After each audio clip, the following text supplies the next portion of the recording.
A newborn buffalo was lost in the storm. Then a lone cheetah appeared out of nowhere. But this isn't a story about predator and prey. This is a story about two broken souls who were supposed to be enemies, discovering that survival sometimes means defying everything nature taught them. In the next few minutes, you're going to witness an impossible bond form between two animals that should never have coexisted.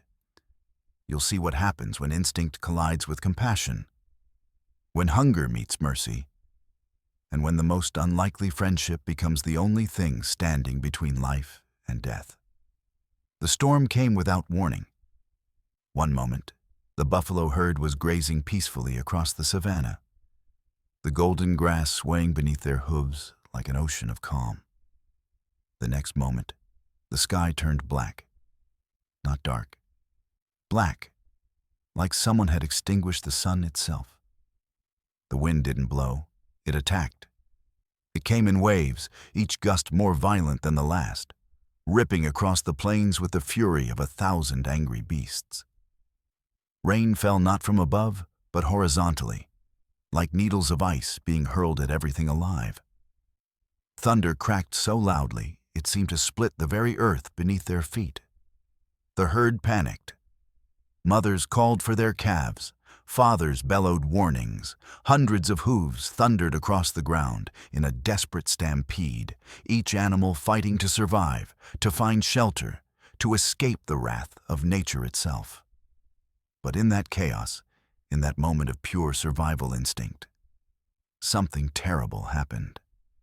A newborn calf, only 3 days old, still wobbly on her legs, still learning what it meant to be alive, got separated from her mother. 1 second, she was pressed against her mother's warm body, feeling safe. The next second, a wall of wind knocked her sideways.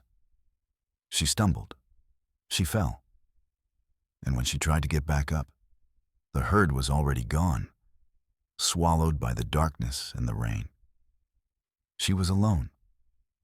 The calf cried out, a desperate, high-pitched wail that was instantly swallowed by the roar of the storm. She called for her mother again and again, her tiny voice breaking with terror. But there was no answer. Only the howling wind. Only the relentless rain, only the crushing weight of abandonment.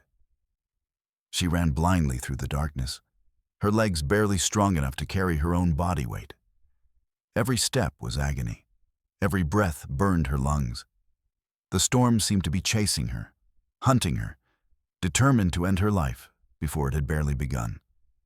Then, through the chaos, she saw something, a dark shape looming in the distance. A rocky outcropping. Shelter. With the last reserves of her strength, the calf stumbled toward it. Her legs gave out multiple times. She fell hard against the stones, scraping her skin, drawing blood. But she kept moving. She had to. Survival was the only instinct stronger than the pain. Finally, she reached the rocks and squeezed herself into a small crevice, just large enough to fit her tiny body. The wind still howled around her. The rain still fell in sheets. But here, in this small space, she was protected from the worst of it. She collapsed, gasping for breath, her entire body trembling uncontrollably. Hours passed. The storm raged on with no sign of stopping.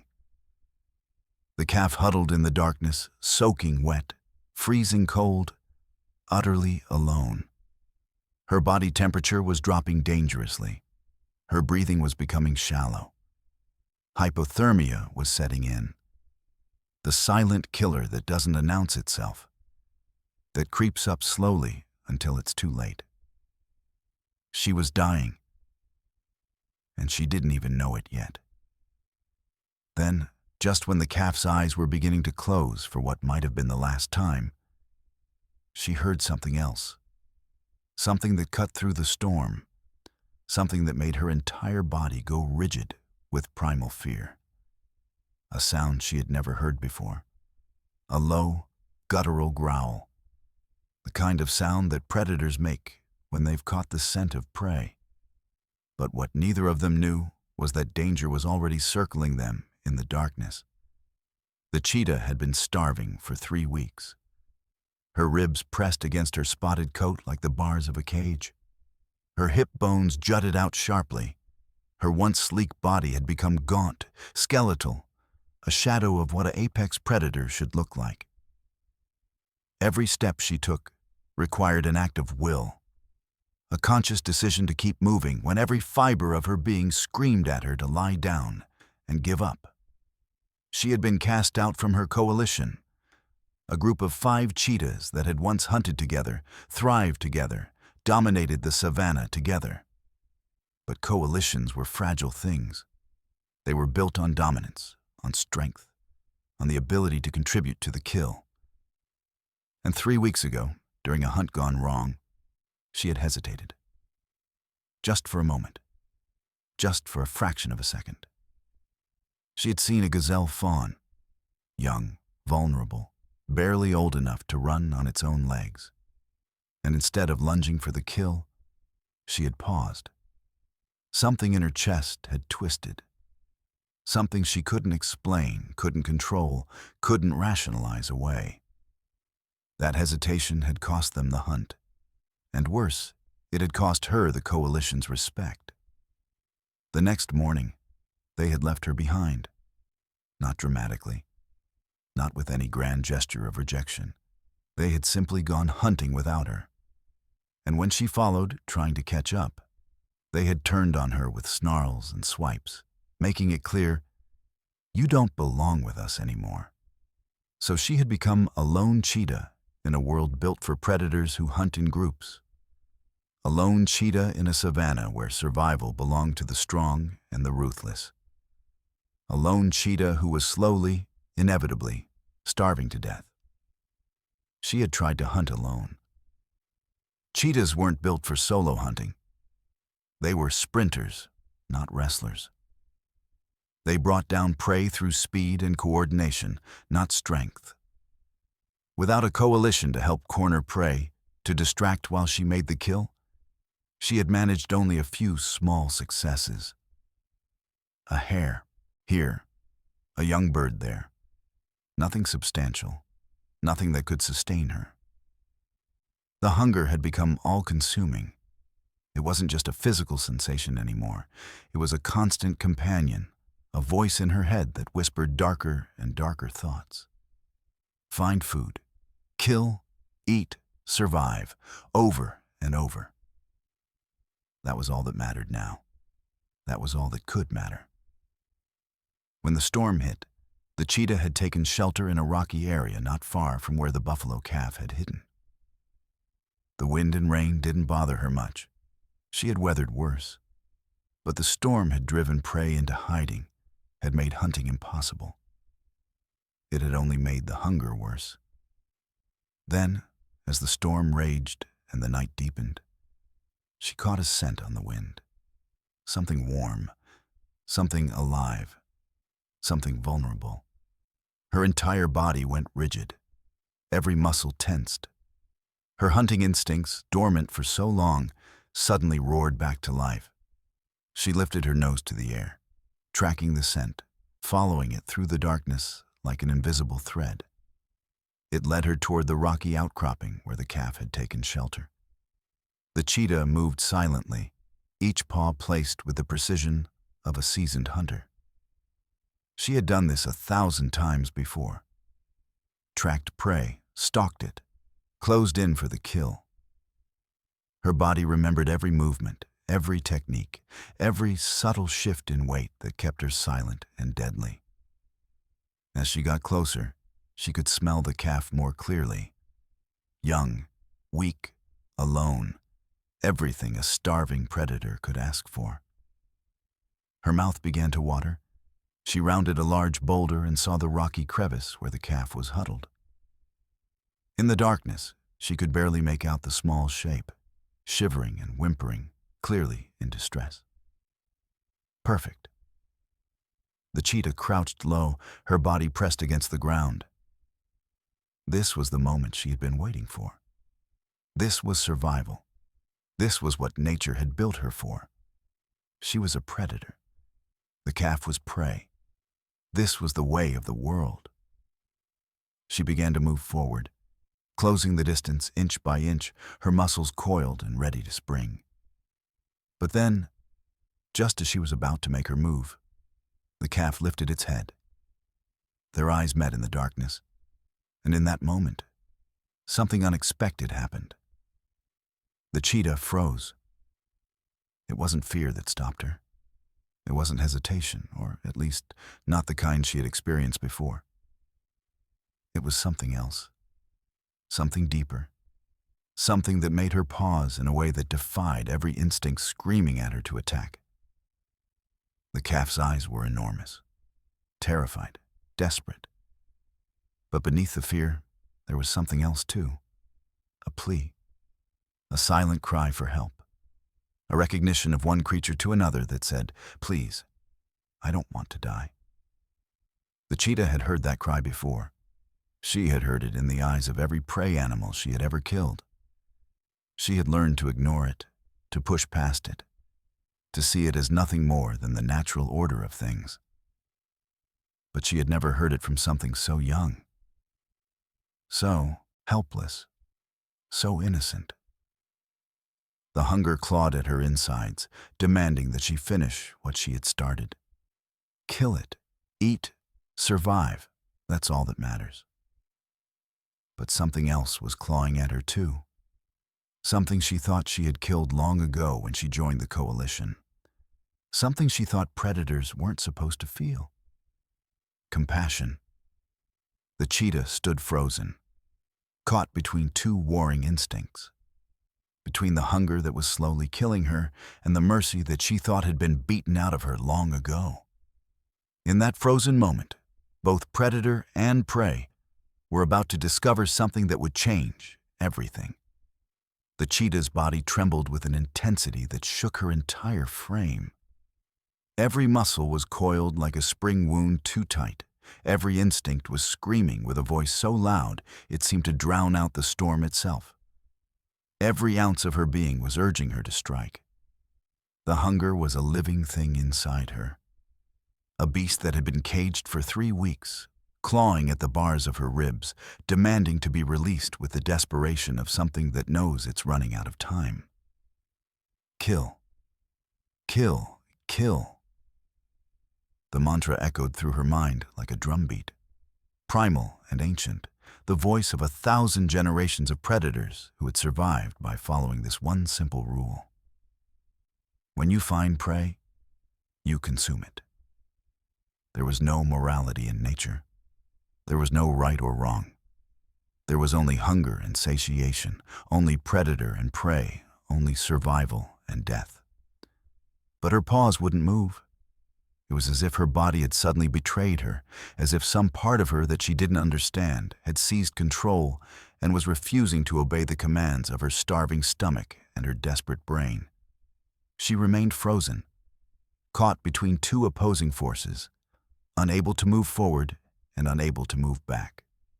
The calf let out a small whimper, a sound so fragile and heartbreaking that it seemed like it might shatter if the wind blew too hard. The little creature was shaking violently, its entire body racked with cold and fear, its tiny frame convulsing with the kind of tremors that came from a body losing its battle against hypothermia. It was dying. The cheetah could see that with absolute clarity. The signs were unmistakable. The slowed breathing, the drooping eyelids, the way the small creature seemed to be fading, moment by moment, into the darkness. Hypothermia was setting in. The silent killer that didn't announce itself with fanfare, that crept up slowly and insidiously until it was too late. The calf didn't have much time left, maybe an hour, maybe less. And the cheetah could end that suffering right now. One swift strike, one moment of violence followed by silence. It would be over in seconds, quick, efficient, merciful in its own brutal way. The calf would no longer have to suffer. It would no longer have to fight against the cold and the darkness and the overwhelming terror of being alone. And the cheetah would finally eat. After 3 weeks of starvation. After 3 weeks of watching her body waste away. After 3 weeks of existing in a state of constant, gnawing agony. She could finally sate the hunger that was consuming her from the inside out. It was the logical choice. It was the natural choice. It was the only choice that made sense in the harsh, unforgiving world of the savannah. The rational part of her brain, the part that had been honed by years of hunting, by countless kills, by the ruthless logic of the savannah, by the simple and irrefutable equation of predator and prey, knew exactly what she should do. That part of her was screaming at her to act, to strike, to end this moment of weakness, do what she was born to do. But something else was happening inside her, something that didn't make sense, something that defied everything she had been taught about the world, everything she had learned through painful experience, everything that the savannah had beaten into her over the course of her short, brutal life. She was remembering. The memories came flooding back like a dam breaking, washing over her with an intensity that made her entire body shake. She was remembering the day she was born, tiny and helpless, no bigger than a rabbit, utterly dependent on her mother for every breath, every heartbeat, every moment of existence. She was remembering the overwhelming sensation of being alive for the first time, of feeling the world around her, of opening her eyes to a universe that was vast and terrifying and beautiful all at once.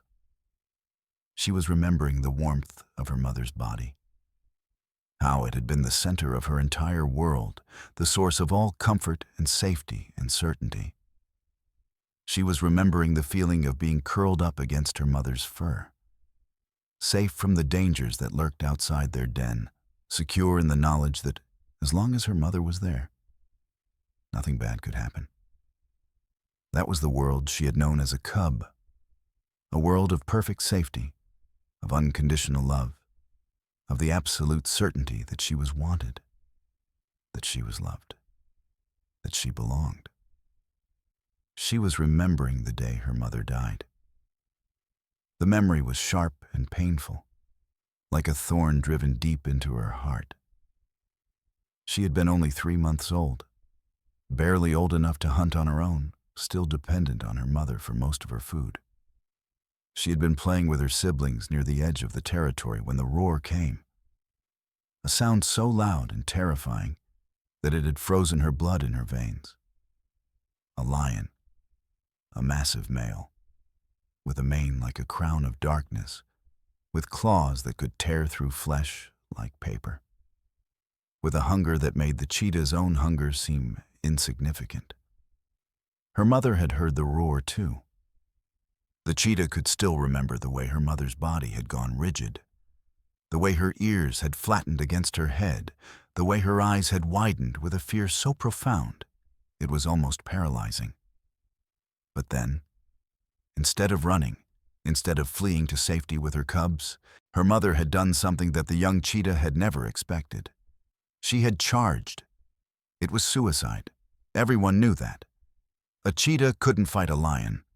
Cheetahs were built for speed, not strength. They were sprinters, not wrestlers. Against a lion, a cheetah was nothing but prey, with delusions of grandeur. But her mother had charged anyway. The young cheetah had watched in horror as her mother had leapt at the lion, claws extended, teeth bared, fighting with a ferocity that seemed to transcend the normal laws of nature.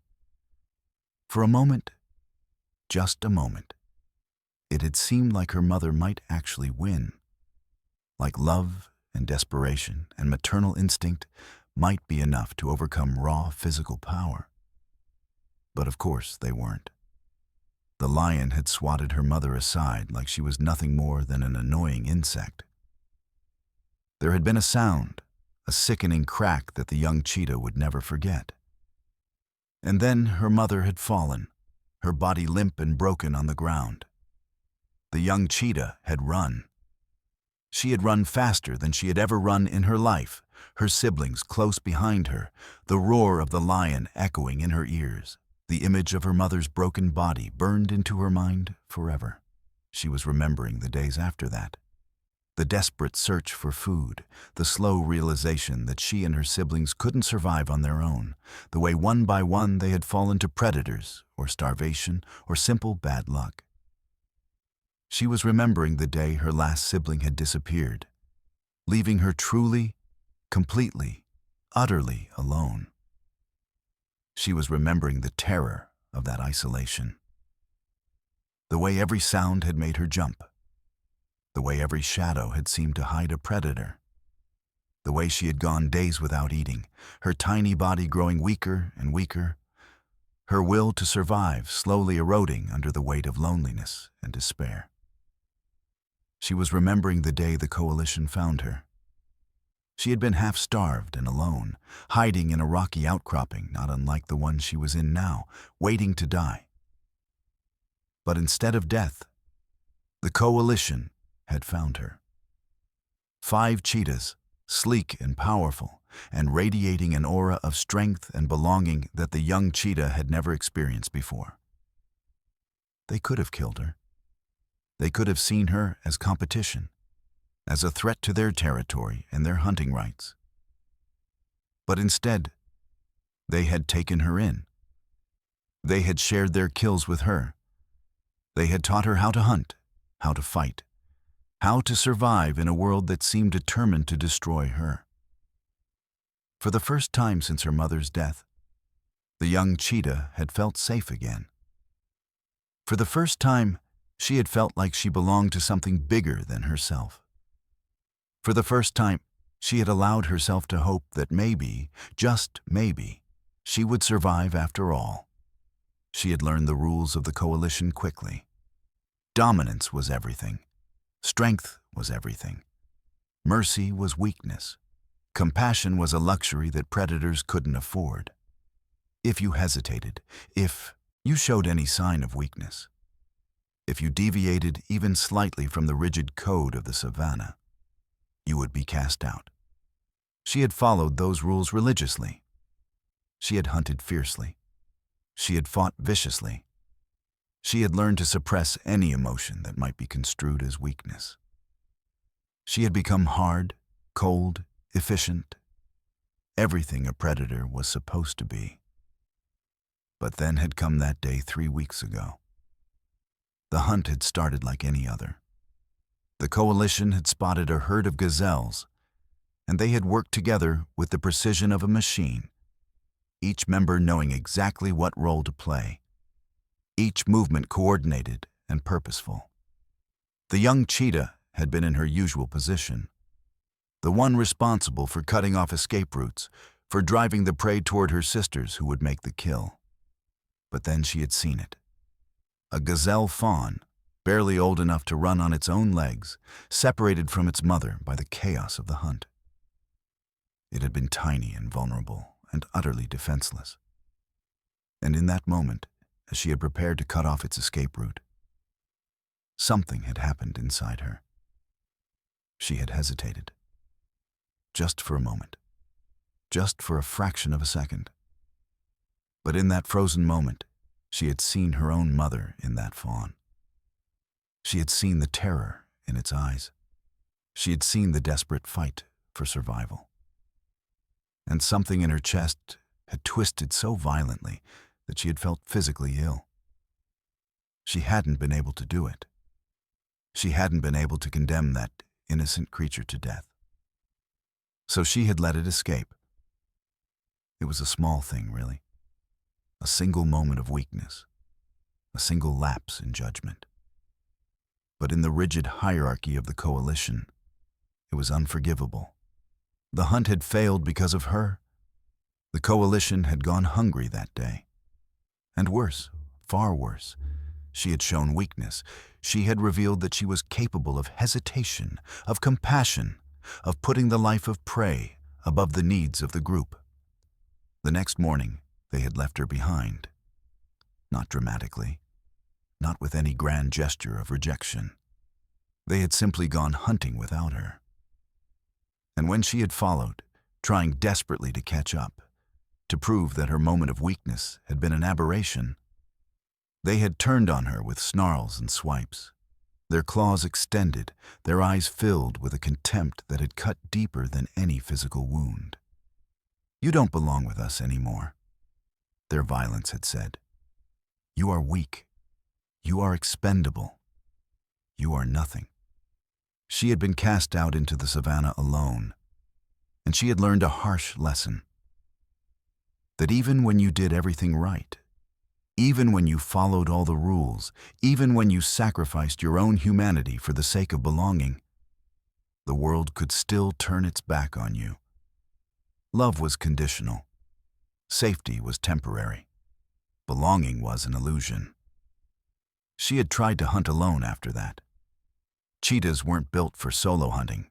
They were sprinters, not wrestlers. They brought down prey through speed and coordination, not strength. Without a coalition to help corner prey, to distract while she made the kill, to provide the backup she needed, she had managed only a few small successes. A hare here, a young bird there. Nothing substantial. Nothing that could sustain her through the long days and longer nights. The hunger had become all-consuming. It wasn't just a physical sensation anymore. It was a constant companion, a voice in her head that whispered darker and darker thoughts with each passing day. Find food. Kill, eat, survive. That's all that matters.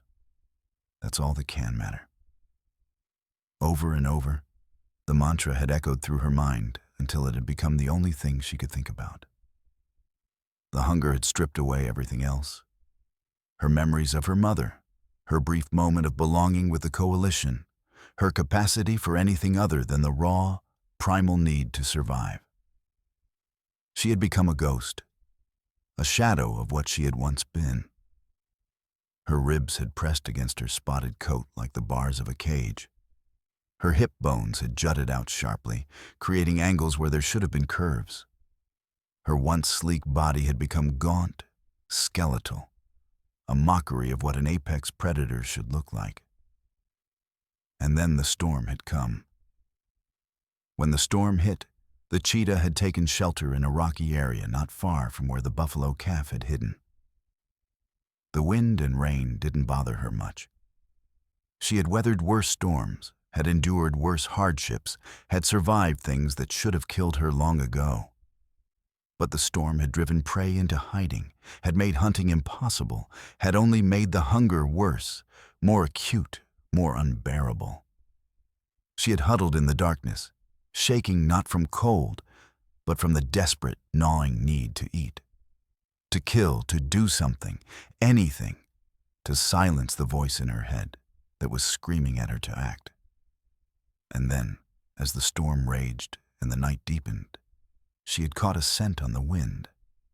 Something warm, something alive, something vulnerable.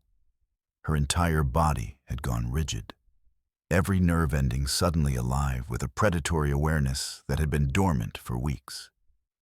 Every muscle had tensed. Her hunting instincts, which she had thought were dead, which she had believed had been starved out of her along with everything else, suddenly roared back to life with a ferocity that was almost overwhelming. She had lifted her nose to the air, tracking the scent, following it through the darkness like an invisible thread that led directly to salvation. It was the scent of youth, of weakness, of something that couldn't fight back. It was the scent of survival. The cheetah had moved silently through the storm, each paw placed with the precision of a seasoned hunter. She had done this 1,000 times before. Tracked prey, stalked it, closed in for the kill. Her body remembered every movement, every technique, every subtle shift in weight that kept her silent and deadly. The storm had provided perfect cover, the noise of the wind and rain masking. any sound she might have made. As she had gotten closer, she could smell the calf more clearly. Young, weak, alone. Everything a starving predator could ask for. Everything she needed to survive. Her mouth had begun to water. She had rounded a large boulder and seen the rocky crevice where the calf was huddled. In the darkness, she could barely make out the small shape, shivering and whimpering, clearly in the grip of hypothermia and terror. The calf was dying. She could sense that with absolute certainty. It was only a matter of time. Perfect. Nature had delivered her a gift. The cheetah had crouched low, her body pressed against the ground in the classic hunting position she had learned from the coalition. This was the moment she had been waiting for. This was survival. This was what nature had built her for. She was a predator. The calf was prey. This was the way of the world. This was the natural order of things, as immutable and unchangeable as the rising and setting of the sun. She had begun to move forward, closing the distance inch by inch, her muscles coiled and ready to spring, her claws extending and retracting with anticipation. She could already taste the blood. She could already feel the warmth of fresh meat in her belly. She could already imagine the moment when the hunger would finally be satisfied. But then, just as she was about to make her move, just as she was about to cross the point of no return, just as she was about to become the thing she had always feared she was, the calf lifted its head. Their eyes met in the darkness. And in that moment, something unexpected happened. Something that defied every instinct screaming at her to attack. Something that made her freeze as completely as if she had been turned to stone. It wasn't fear that stopped her. She had faced fear before, had learned to push through it, had trained herself to ignore it in pursuit of survival. It wasn't hesitation, or at least not the kind she had experienced before, the kind that had gotten her cast out of the coalition. It was something else entirely, something deeper, something that seemed to come from a part of her that she thought had died the day her mother had been killed by the lion. It was compassion. The calf's eyes were enormous, impossibly large in its tiny face, and they were filled with a terror so profound that it seemed to encompass the entire universe. But beneath the fear, there was something else too. A plea, a silent cry for help, a recognition of one creature to another that transcended the boundaries of predator and prey, that said without words, "Please, I don't want to die. I'm scared. I'm alone. Please don't hurt me." The cheetah had heard that cry before. She had heard it in the eyes of every prey animal she had ever killed. She had learned to ignore it, to push past it, to see it as nothing more than the natural order of things, as meaningless as the wind or the rain.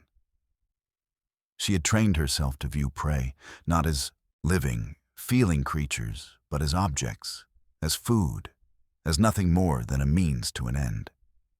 But she had never heard it from something so young, so helpless, so utterly, completely innocent. The hunger clawed at her insides with renewed ferocity, demanding that she finish what she had started, that she complete the kill and end her suffering. Kill it, eat, survive. That's all that matters. That's all that's ever mattered. That's all that can matter. But something else was clawing at her too. Something she thought she had killed long ago when she joined the coalition and learned the rules of the savannah. Something she thought predators weren't supposed to feel. Something that was supposed to be a weakness, a vulnerability, a liability in a world that had no use for such things. Compassion. And with that compassion came a flood of other emotions that she had spent weeks suppressing.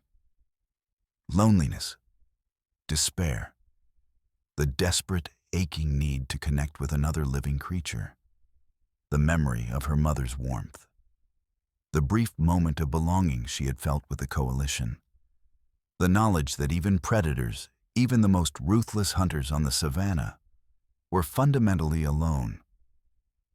The cheetah stood frozen, caught between two warring instincts, between the hunger that was slowly killing her and the mercy that she thought had been beaten out of her long ago. Between the predator she had been taught to be and the creature she actually was underneath all the hardness and the coldness and the carefully constructed walls. For a long moment, neither of them moved. Neither of them breathed.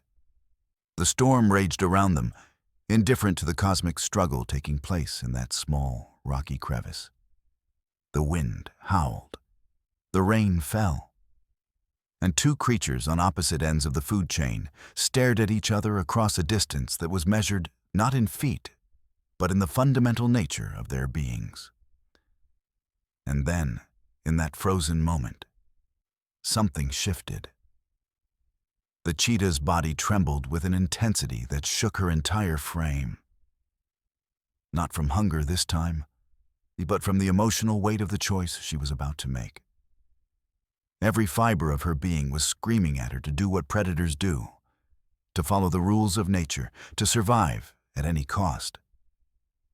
But she was so tired. So tired of being alone. So tired of being hard.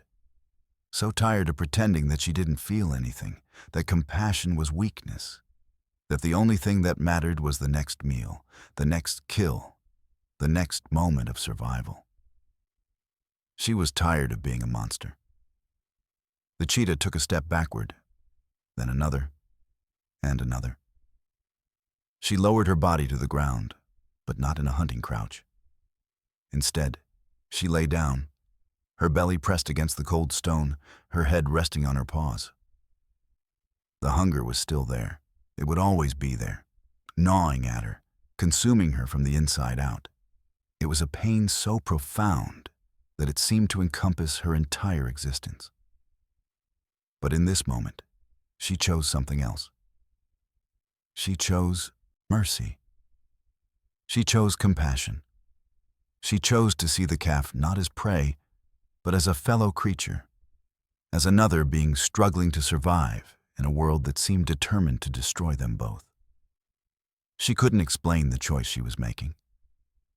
There was no logic to it.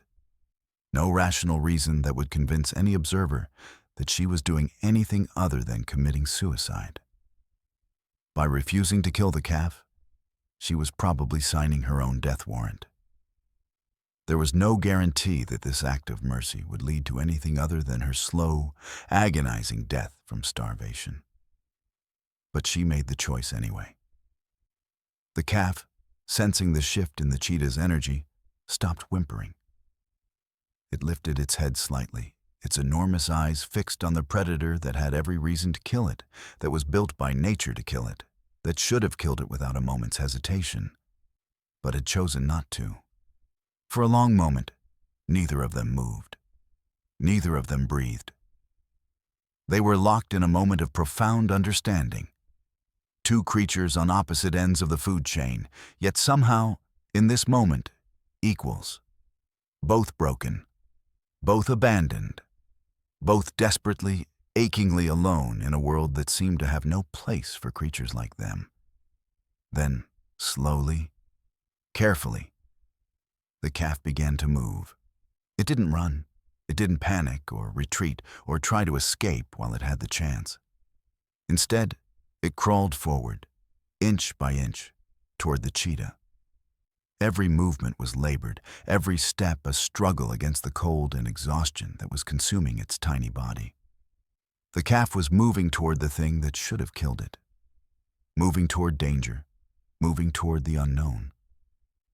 But it was also moving toward warmth, moving toward life, moving toward another creature that, against all odds, had chosen not to destroy it. The cheetah could have stopped it.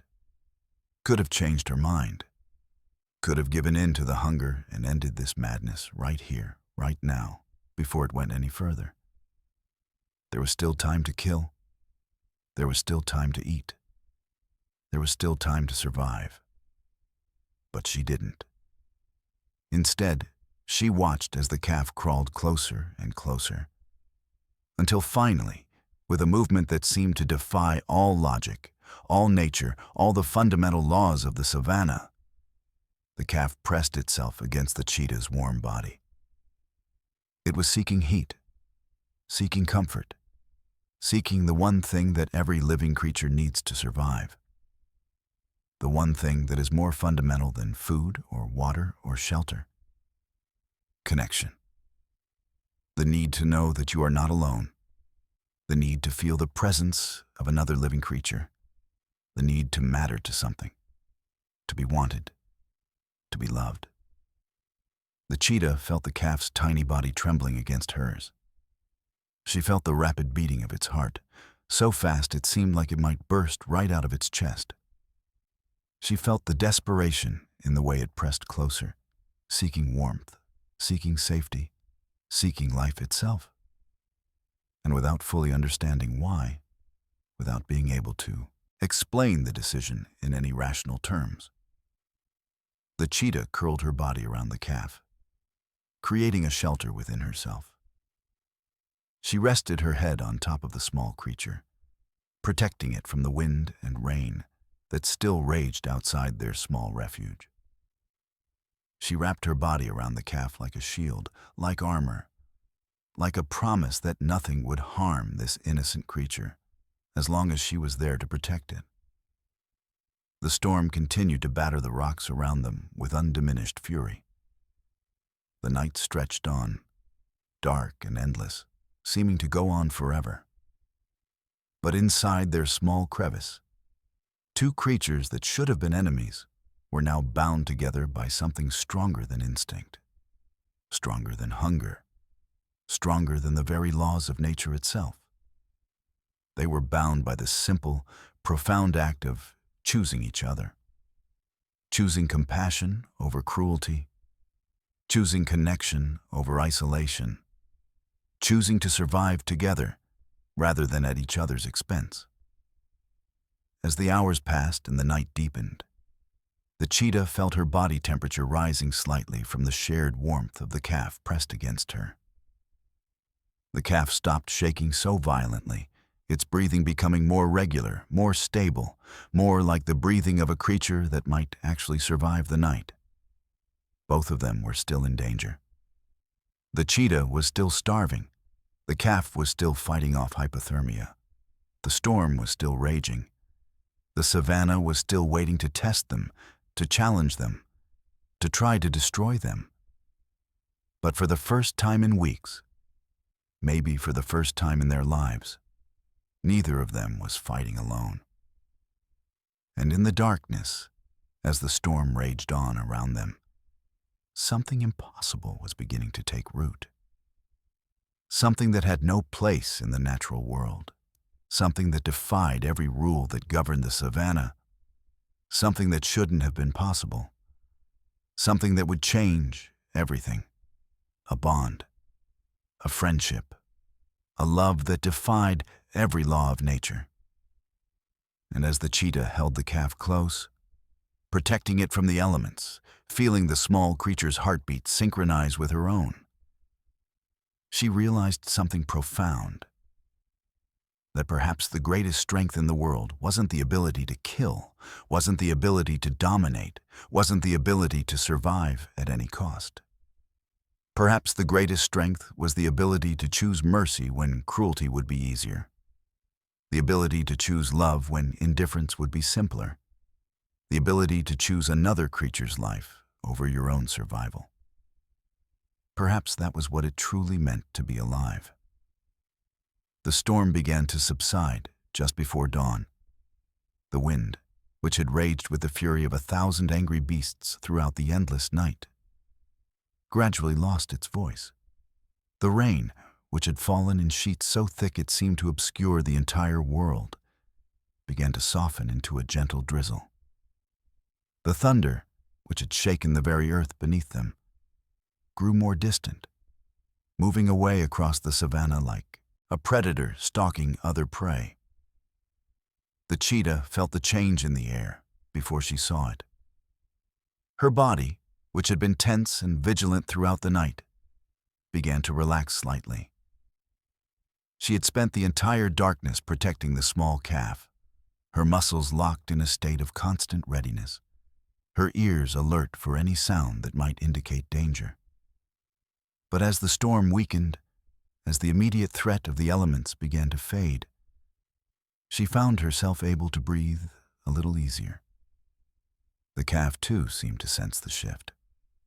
Throughout the night, it had remained pressed against the cheetah's warm body, its tiny form rising and falling with each breath.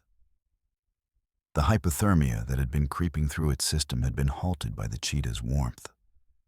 The terror that had gripped its heart had been soothed by the presence of another living creature.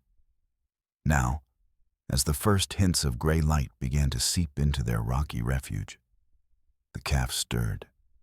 Its eyes fluttered open, eyes that had been closed for hours, eyes that had been on the edge of never opening again.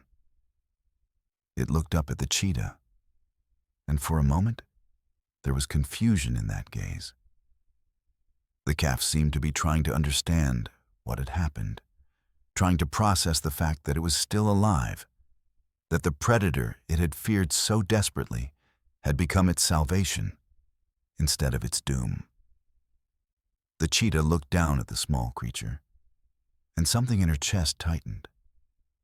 The calf was so fragile, so impossibly small, so completely dependent on her now for survival.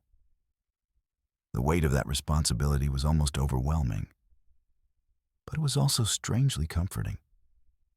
For the first time in weeks, perhaps for the first time since her mother had died, the cheetah felt like she had a purpose. She felt like she mattered. She felt like her life meant something beyond the simple equation of hunger and survival. "You're alive," the cheetah whispered, her voice barely audible above the fading sound of the storm. She had never spoken to prey before.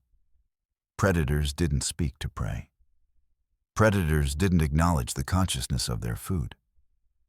But this was different. This creature wasn't prey anymore. It was something else entirely. The calf made a small sound, not quite a moo, but something softer, something that seemed to express wonder and gratitude and confusion all at once. It tried to stand, but its legs were too weak, too stiff from hours of lying still in the cold. It stumbled and fell back against the cheetah's body. The cheetah didn't mind. She adjusted her position slightly, making herself more comfortable, creating a better cushion for the small creature to rest against. She had never been gentle before.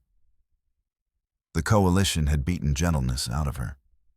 The savannah had no use for gentleness. But now, with this tiny creature depending on her, she found that gentleness came naturally. As the gray light grew stronger, becoming tinged with the first hints of gold and orange, the cheetah could finally see the calf clearly for the first time. It was even smaller than she had realized. Its coat was a light brown, still wet from the rain, matted against its tiny body. Its legs were impossibly thin, like sticks that could barely support its weight. Its eyes were enormous, taking up what seemed like half its face, and they were filled with an innocence that made the cheetah's heart ache. This was what she had almost killed. This was what she had almost destroyed. The thought made her shudder. "What's your name?" the cheetah asked softly. She knew that animals didn't have names the way that humans did, but somehow it seemed important to give this creature an identity, to acknowledge it as something more than just the calf or the prey. The calf made another sound, a soft bleating noise that seemed to come from deep within its tiny chest. The cheetah decided to call it Ember. for the way the rising sun caught the reddish highlights in its coat, for the way it seemed to glow with a fragile inner light, despite everything it had endured. "Ember," the cheetah whispered, tasting the name on her tongue. "That's what I'll call you. Ember." The calf, Ember, seemed to like the name. It made a contented sound and pressed itself more firmly against the cheetah's body, as if to say, "Yes, that's who I am now. That's who I want to be." The cheetah rested her chin on top of Ember's head and looked out toward the world beyond their rocky refuge. The storm was almost completely gone now. The sky was clearing, revealing a landscape that had been transformed by the violence of the night. Trees were uprooted. Rocks had been moved from their ancient positions. Pools of water dotted the savanna, reflecting the first light of dawn like mirrors. But the most striking change was the silence. The savanna, which was usually filled with the sounds of life, the calls of birds, the rustling of small animals, the distant roars of predators, was eerily quiet. It was as if the storm had shocked everything into silence, as if the entire world was holding its breath, waiting to see what would come next. The cheetah knew what would come next. The sun would rise fully. The heat would return. And with the heat would come the hunger. The gnawing, desperate, all-consuming hunger that had been her constant companion for 3 weeks. But something had changed. The hunger was still there. She could feel it, a dull ache in her belly that seemed to have become a permanent part of her existence. But it was different now. It was no longer the only thing that mattered. It was no longer the voice that drowned out everything else. Now, there was something else. There was Ember. There was the responsibility of keeping this small creature alive. There was the strange, unexpected joy of having something, someone, to care for. The cheetah knew that keeping Ember alive would be difficult. The calf couldn't survive on its own. It needed milk from its mother, needed to learn how to eat grass and leaves, needed to grow strong enough to run and fight and survive in the harsh world of the savanna. And the cheetah had no way to provide any of those things. But as she looked down at the small creature sleeping peacefully against her body, as she felt the gentle rise and fall of Ember's breathing, she knew that she would find a way. Somehow, against all odds, against every law of nature, she would find a way to keep this creature alive. Because that's what you did when you loved something. You found a way.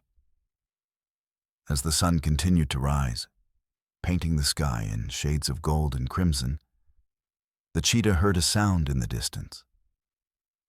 It was a sound she recognized instantly. The sound of the buffalo herd, calling out across the savanna, searching for something. They were searching for Ember. The cheetah's body went rigid. She knew what she had to do. Ember belonged with its mother, belonged with its herd. Keeping it here, keeping it for herself, would be selfish. It would be denying the calf the life it was meant to have. But the thought of letting Ember go made her chest tighten with a pain that was almost physical. She looked down at the small creature, still sleeping peacefully, completely unaware of the decision that was about to be made. She memorized every detail of Ember's face, every curve of its tiny body, knowing that this might be the last time she would see it. And then, slowly, carefully, the cheetah began to move. The cheetah moved with deliberate slowness, each step carefully calculated to avoid jostling the sleeping calf. Her muscles, stiff from hours of remaining motionless, protested with every movement. But she pushed through the discomfort, driven by a purpose that transcended physical pain. Ember slept peacefully, its tiny body rising and falling with each gentle breath. completely unaware of the monumental decision its unlikely protector had made during the long hours of darkness. The cheetah knew that this moment, this act of letting go, would define who she was, far more than any hunt, any kill, any display of predatory prowess ever could. The rocky crevice that had sheltered them through the storm seemed reluctant to release them. The cheetah had to carefully maneuver Ember's limp form, cradling it against her chest as she squeezed through the narrow opening. The calf stirred slightly, making a soft, questioning sound, but didn't fully wake. Perhaps, the cheetah thought, it understood on some instinctive level what was about to happen. Perhaps some ancient part of Ember's consciousness recognized that it was time to return to where it belonged. The world outside the rocky refuge was transformed by the storm's passage. The landscape that the cheetah had known for weeks, the familiar hunting grounds, the territories she had learned to navigate, had been rearranged by nature's violence. Boulders had shifted, water channels had been carved into the earth. The very geography of survival had been rewritten overnight. But the cheetah's keen senses quickly oriented her to the direction of the buffalo herd's calls. They were coming from the east, from the direction of the grasslands where the herd typically grazed. The calls were growing more frequent, more desperate. The mother buffalo was searching frantically for her lost calf, and the herd was responding to her distress. The cheetah's heart raced as she began to move across the savanna, Ember cradled carefully in her arms. Every instinct screamed at her to turn back, to keep the small creature for herself, to hold on to this unexpected connection she had forged during the dark hours of the storm. But she forced herself to continue forward. The sun was climbing higher now, painting the sky in brilliant shades of orange and gold. The heat was beginning to return to the savanna after the cool relief of the night storm. The cheetah could feel her strength beginning to wane. The hunger that had been temporarily pushed aside by the intensity of her emotional experience was returning with renewed ferocity. Her body was running on fumes, sustained only by the adrenaline and the strange, powerful emotion that had taken root in her heart. As she moved through the grasslands, the calls of the buffalo herd grew louder, more distinct. The cheetah could hear the urgency in those calls, the primal desperation of a mother separated from her young. She knew that sound. She had heard it before in the eyes of prey animals as they fought for their lives. But this was different. This was the sound of love. This was the sound of a bond that transcended species, that transcended the simple equation of predator and prey. Then, in the distance, she saw them. The buffalo herd was gathered in a loose cluster, moving slowly across the grasslands. They were searching, their massive heads lowered to the ground, their eyes scanning the landscape for any sign of the lost calf. At the center of the herd was the mother buffalo, enormous, powerful, her horns catching the light of the rising sun like weapons forged in fire. The cheetah stopped, her body suddenly rigid with uncertainty. She was walking directly toward a herd of buffalo, creatures that could crush her with a single hoof, that could gore her with their massive horns, that could destroy her without even trying. Under normal circumstances, a lone cheetah would never approach a buffalo herd. It would be suicide. But these were not normal circumstances. The cheetah took a deep breath and began to move forward again, slowly, deliberately, her body language as non-threatening as a predator could possibly make it. She was no longer a hunter. She was a messenger. She was a creature bringing a lost child home. The buffalo herd noticed her approach long before she reached them. Their heads lifted, their bodies tensed. The massive bull at the edge of the herd pawed the ground, preparing to charge if necessary. This was a predator approaching their territory. approaching their young. Every instinct told them to attack, to defend, to destroy the threat. But then the mother buffalo saw what the cheetah was carrying. The massive female buffalo let out a sound, a cry that was part bellow, part wail, part song of pure, unfiltered joy and relief. She began to move toward the cheetah, her enormous body moving with surprising grace for something so massive. The cheetah stood her ground, even as the buffalo mother approached. She could have run. She could have dropped Ember and fled. But she didn't. Instead, she gently lowered the calf to the ground, setting it down on the soft grass with infinite care. Ember's eyes fluttered open at the change in position. For a moment, the calf seemed confused, disoriented by the sudden shift from the warmth and safety of the cheetah's body to the cool grass beneath it. But then, as if responding to some ancient call, as if recognizing the scent and presence of its mother, Ember's head lifted. The calf let out a sound, a bleating cry that was answered immediately by the mother buffalo's bellow. And then, with a strength that seemed to come from somewhere deep within its tiny body, Ember struggled to its feet. The cheetah watched as the calf took its first shaky steps toward its mother. Each movement was labored, each step an act of will against muscles that had been weakened by cold and fear and exhaustion. But Ember moved forward, driven by an instinct that was older than thought, older than fear, older than anything except the fundamental need to be reunited with its mother. The mother buffalo rushed forward, her massive body covering the distance in seconds. She lowered her head to her calf, nuzzling it with a gentleness that seemed impossible for such a powerful creature.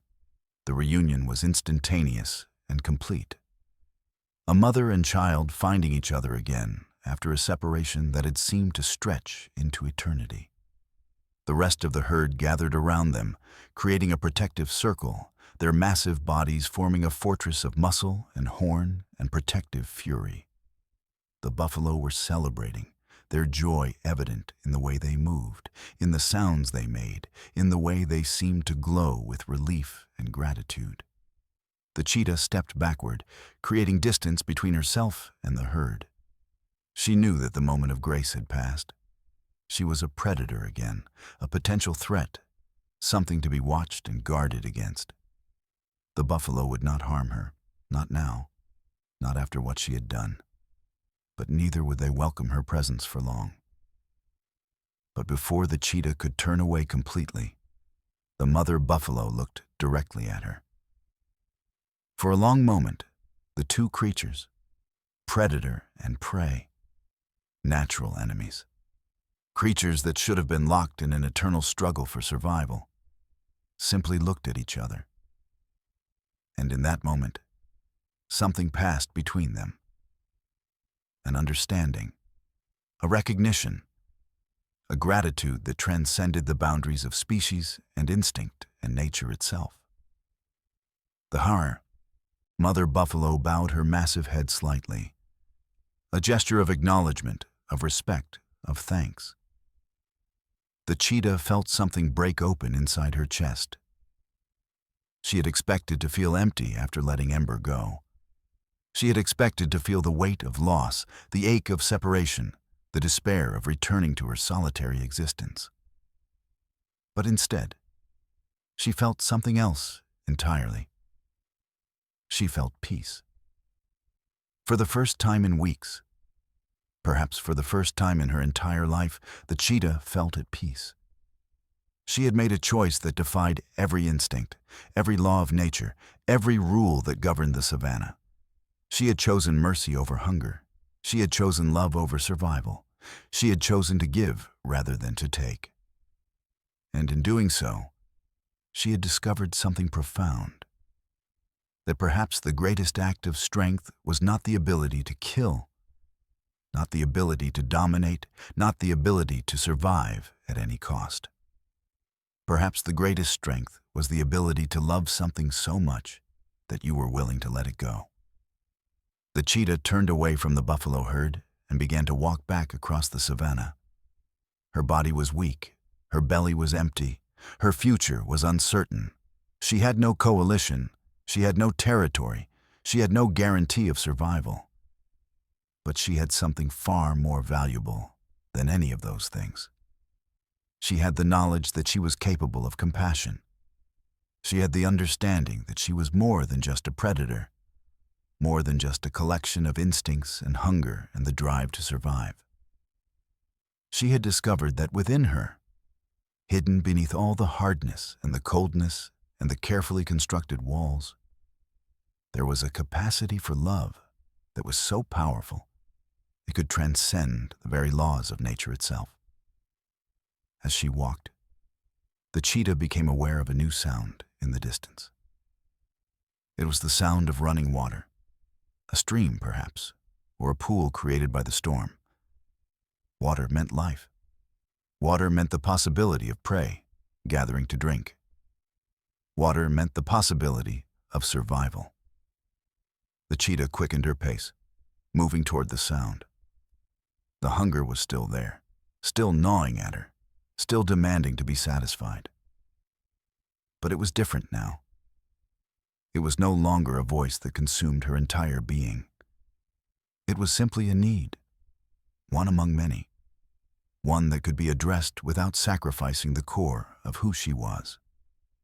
As she approached the water, the cheetah saw a small herd of gazelles gathered at the edge of a pool. They were drinking, their heads lowered, their bodies relaxed in the morning sun. Under normal circumstances, this would be the perfect hunting opportunity. The cheetah would stalk them, would wait for the right moment, would strike with the precision and speed that had made her a formidable predator.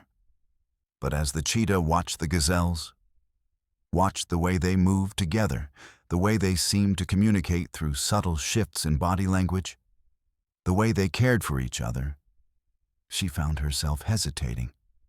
One of the gazelles was smaller than the others. A young one, probably not yet fully grown. It was drinking carefully, its movements cautious and deliberate. And as the cheetah watched, she saw the mother gazelle position herself protectively beside the young one, ready to defend it if necessary. The cheetah understood that protective instinct now. She understood the fierce love that drove a creature to put another's safety above its own. She understood the power of that bond. She looked at the gazelles, at the small young one that would have been easy prey, and she felt no hunger. Instead, she felt something else, a recognition of kinship, an understanding of the preciousness of life, a knowledge that every creature on the savanna was fighting its own battle, was trying to protect its own loved ones, was doing its best to survive in a world that seemed determined to destroy it. The cheetah turned away from the gazelles and continued walking along the edge of the pool. She would find food, she had to, or she would die. But she would not take it from the innocent. She would not prey on the young or the vulnerable. She would find another way. As she rounded a bend in the pool, she spotted a zebra that was clearly sick or injured. It was limping heavily, moving slowly, separated from the rest of its herd. This was a creature that was already on the edge of survival, a creature that nature had already marked for death. The cheetah approached slowly, and the zebra, sensing her presence, turned to face her. Their eyes met, and for a moment, the cheetah saw the resignation in the zebra's gaze. It knew what was about to happen. It had accepted its fate. But the cheetah hesitated again. She could see the pain in the zebra's eyes, the struggle it was enduring just to remain standing. This creature was suffering. This creature was dying. And the cheetah had the power to end that suffering, to grant it a mercy that would be far preferable to the slow, agonizing death that awaited it in the savanna. Perhaps that was the answer. Perhaps that was how she could survive without becoming a monster.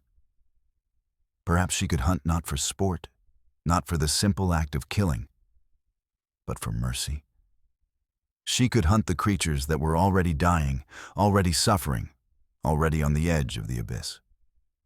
She could be a predator, yes, but a predator with a purpose, a predator with compassion, a predator that understood the weight of the life it was taking. The cheetah moved forward, and the zebra stood still, waiting. And in that moment, as the cheetah made the kill, it was not an act of cruelty. It was an act of mercy. It was an act of love.